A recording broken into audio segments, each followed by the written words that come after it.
दिव्यास्त्र प्राप्त करने के बाद श्री राम, लक्ष्मण और विश्वामित्र जी अपना आगे का सफर शुरू करते हैं।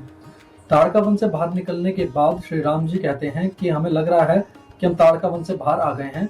ये बहुत सुंदर जगह है और ये सामने आश्रम कैसा है।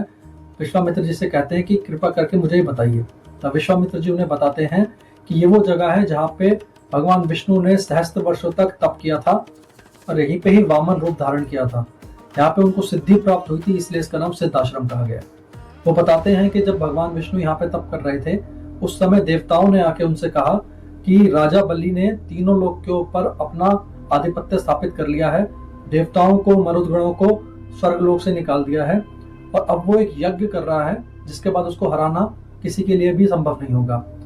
और यज्ञ के समय उसके पास जाके जो भी कोई दान मांगता है तो वो उसको दान जरूर देता है। तो आप भी अपनी माया के साथ जाके वामन अवतार धारण कीजिए और उससे हमारे लोक वापस ले लीजिए।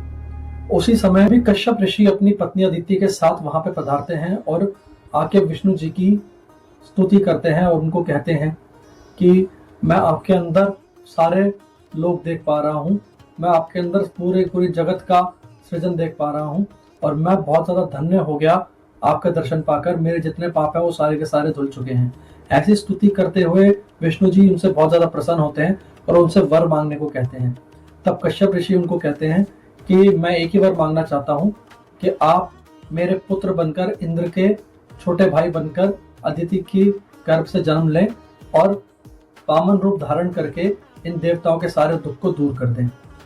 तब भगवान विष्णु अदिति के गर्भ से वामन का अवतार लेके जन्म लेते हैं और बलि के पास जाते हैं और उनसे जाके 3 पग भूमि मांगते हैं दान के अंदर।